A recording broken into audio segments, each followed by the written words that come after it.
ஸல்லல்லாஹு அலைஹி வஸல்லம் அவர்கள் ஒரு நாள் ஒரு நபித்தோழரை அழைத்து சொன்னார், இன்றைக்கு 2500 நன்மை உங்களுக்கு வேண்டுமா, 2500 தீமை உங்களுடைய வாழ்வில் இருந்து களைய வேண்டுமா என்றார்கள்.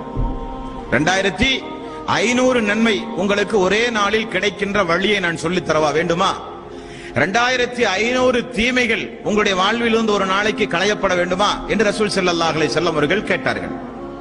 ஆமாம் யா ரசூலல்லாஹ். அப்ப நபிகள் நாயகம் ஸல்லல்லாஹு அலைஹி வஸல்லம் அவர்கள் சொன்ன பதிலை பாருங்கள். எவ்வளவு சாதாரணமான நன்மைகளை அதிகம் அதிகம் பெற்றுத் தருகிற வழிமுறையை ரசூல் ஸல்லல்லாஹு அலைஹி வஸல்லம் அவர்கள் சொல்லித் தருகிறார் பாருங்கள். ஒரு நேர தொழுகை முடிந்த உடனே ஃபஜ்ர், லுஹர், அஸர், மக்ரிப், இஷா 5 நேர தொழுகை, ஒவ்வொரு நேர தொழுகையிலும் சுப்ஹானல்லாஹ் 10 முறை, அல்ஹம்துலில்லாஹ் 10 முறை, அல்லாஹு அக்பர் 10 முறை. அப்போ ஒரு நேர தொழுகைக்கு 30 முறை தஸ்பீஹ் நீங்கள் சொன்னீர்கள். 10 முறை அல்லாஹு அக்பர் 10 முறை. அப்போ ஒரு நேர தொழுகைக்கு 30 முறை தஸ்பீஹ் நீங்கள் சொன்னீர்கள். அப்ப 5 நேரத்திற்கு எவ்வளவு? 30 × 5 150 முறை. இரவில் நீங்கள் தூங்கச் செல்கிறீர்கள்.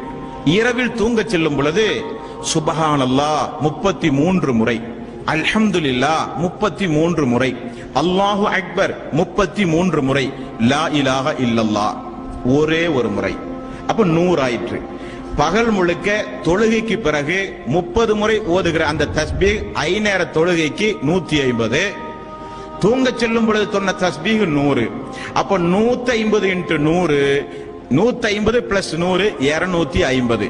250 முறை நீங்கள் சொன்ன இந்த தஸ்பீகை அல்லாஹ் 2500 நன்மையாக வானவர்களிடத்திலே அல்லாஹ் எழுதச் சொல்கிறான். இதுதான் 2500 நன்மைகளை நீங்கள் பெறுகிற சுலபமான வழி என்று ரசூல் ஸல்லல்லாஹு 100 250.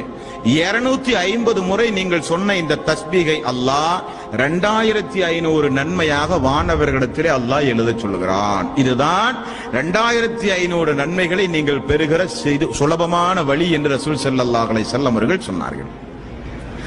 2500 நன்மை எழுதப்படுவது மட்டுமல்ல, 2500 தீமைகள் மறையப்படுகிறது.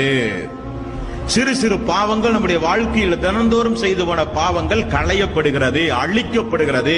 நபிகள் நாயகம் ஸல்லல்லாஹு அலைஹி வஸல்லம் அவர்கள் சொன்னார்கள். 2500 தீமையை செய்யணும்னா கொஞ்சம் பெரியவனா தான் இருப்பான் இல்லையா? அல்லாஹ் பத்தி ஜாஸ்தி பயமெல்லாம் ஒண்ணு இல்லாம பாக்குறவனை எல்லாம் திட்டிட்டு நடக்கிறான்ல இல்ல. இன்னைக்கு ரோட்ல பார்க்கும்போது திட்டுவான், வரும்போது திட்டுவான், பெண்ணாடி திட்டுவான், மறைமுகமா திட்டுவான். அதே தான் தொழிலே ஒரு சில பேருக்கு. அவர்களுக்கு கூட இந்த தஸ்பீகளை முறைப்படி செய்தால் 2500 தீமைகள் மன்னிக்கப்படும் என்று நபிகள் நாயகம் ஸல்லல்லாஹு அலைஹி வஸல்லம் அவர்கள் சொன்னார்கள்.